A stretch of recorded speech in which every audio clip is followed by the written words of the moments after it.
I don't need nobody else. I love you. I appreciate you. I really want you. A lot of times we say I need you, but I really want you. And I had some people. I had some people. Go ahead, son. My wife got ready to have brain surgery. They went in tongue season. We right there with you, but don't have a problem that lasts too long.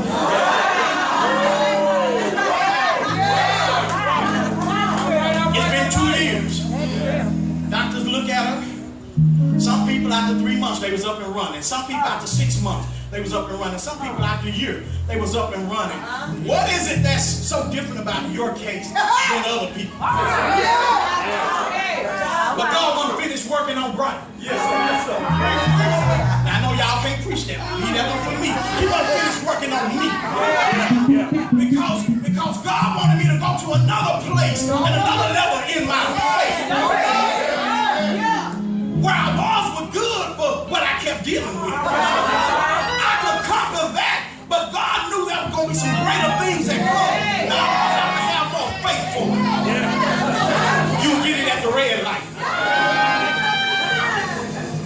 And as I kept trying to trust God, I wasn't getting there. Vera, I kept trying, but I couldn't hardly get there.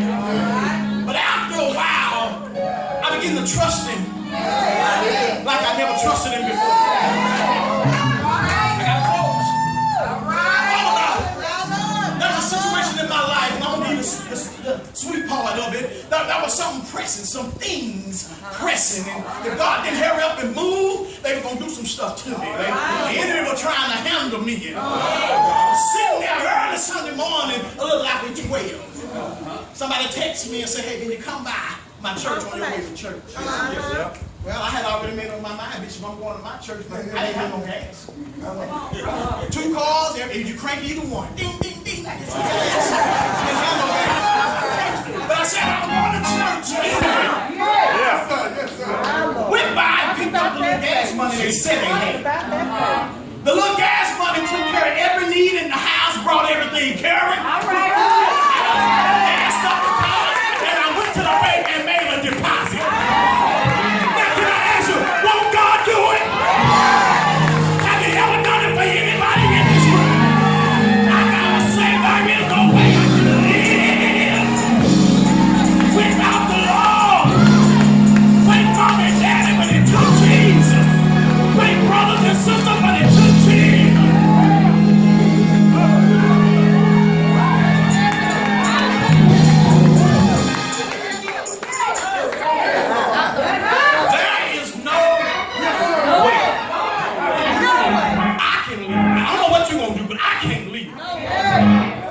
Without the Lord. I can't. I know you're strong and you got a lot of things going for you. God bless you. I can't live without the Lord. It was those disciples. Jesus said, let us cross over. And I'm through. I'm not preaching, so you teach. He said, let's cross over to the other side. The Bible said he took Jesus as he was. You get out on that wall at night, it's cold, it's nifty. Yeah. Jesus had been preaching, probably sweaty, he didn't even take a shower. Just got on the ship. As they traveled, other little ships went with them, man. As the Bible says, Jesus is in the hinder part of the ship, asleep on a pillow. And there arose a great storm of wind. And I don't know, somebody here this evening, that have arisen in your life, a great storm of wind. There are some things that have just showed up in your life. While things were going good, while skies were blue, things just showed up in your life. But thank God Jesus is on board. They did everything they knew to do. You got to remember the disciples were, in times past, they were fishermen, profession, knew how to maneuver through storms, and they tried to lighten the load, but something was different. Something was different.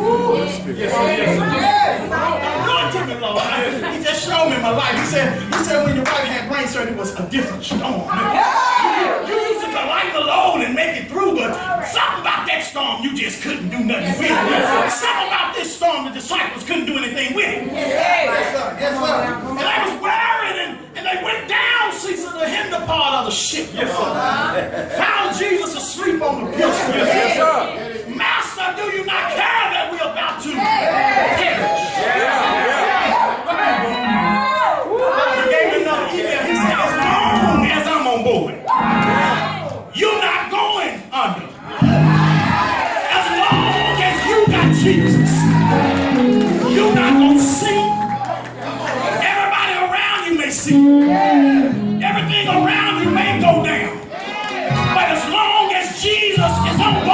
you.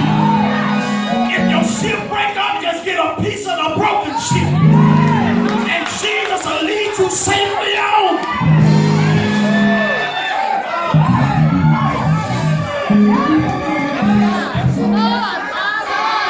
You don't care that his sleep knocked out.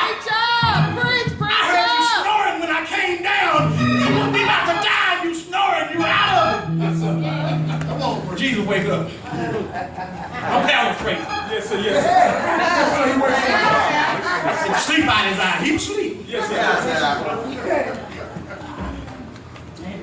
Can I just, I'm sure he had a little attitude, Pastor. Yes. I'm sure looking good. I'm sure he had an attitude. Yes. Came on up.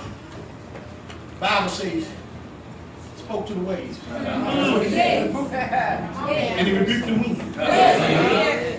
I sit there, why are you rebuking one and talking to the other? Yes. But he has to remind me Satan is the prince of the air.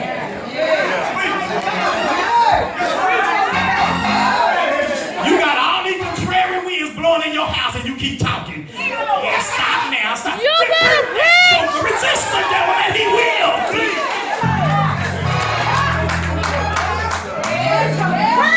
The Bible said there was a great calm, and the disciples looking around talking about, what manner of man is this? What kind of man can this be? Really? You've been with him all this time. You don't watch him work miracle after miracle. And you talk about what kind of man can this be?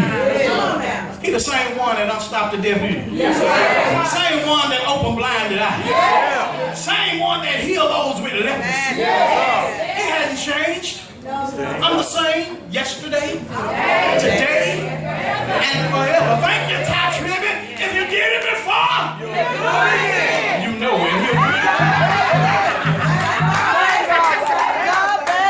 Disciples saying, who is this? They should have been saying, there is no way. I can leave. But I got experience and I couldn't do nothing with it. But when you got up, but I hear the Holy Ghost saying, just like Jesus did. Yes, sir. Just like Jesus spoke it. Yes, sir. Greater works. You don't believe it. You're supposed to do the same thing. You're supposed to be able to speak to the wind. I know they say a tornado is coming. I bind it in the name of Jesus.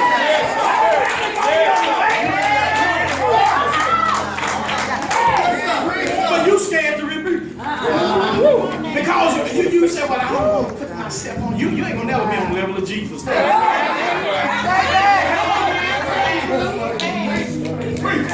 he said you'll be able to do these and great. But you got to believe what you're saying. A lot of us, we don't believe what we're saying. We're professing a lot of things, but we don't possess it because we really don't believe it. It sounds good amongst the saints, and I don't trust God, and for God I live, and for God I die. Did you not know the enemy heard you too? So he gonna see if for God you live.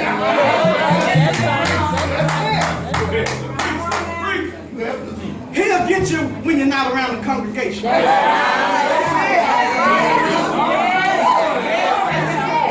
get you when you're by yourself. Come on, Pastor McCann.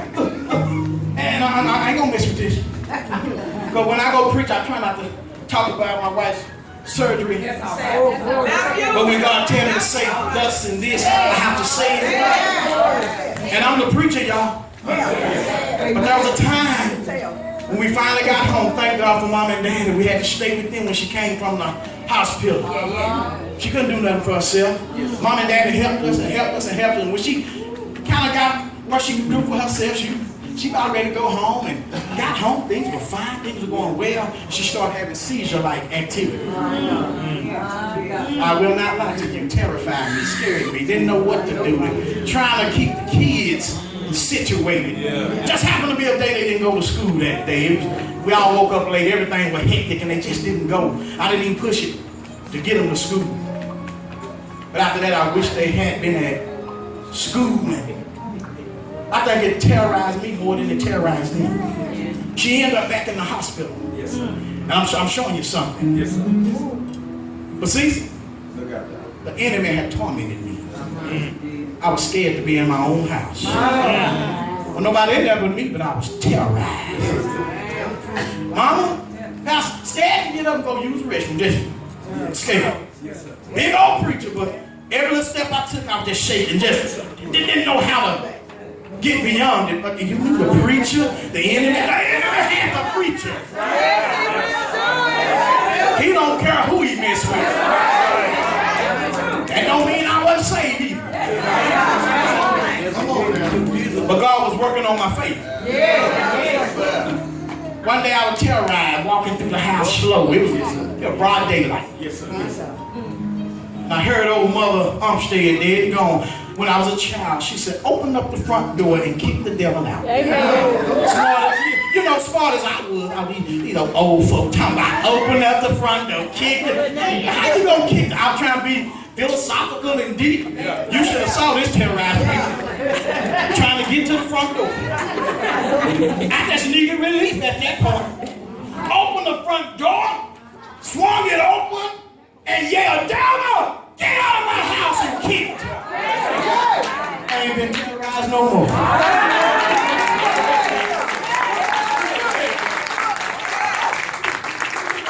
But I'm telling you, there is no way that I can live without the Lord. There is no way you can live without the Lord. Yes, you're tough. Yes, you've been through some things. But I tell you, if you stay in here long enough, sometimes there'll be some things that'll flip you for a loop. And you gotta know that I got Jesus. In the midst of being terrorized, I yet had Jesus. But I had to break through what the enemy was trying to do to me. Look here. Through. Gonna pray real quick. Don't want to keep you long.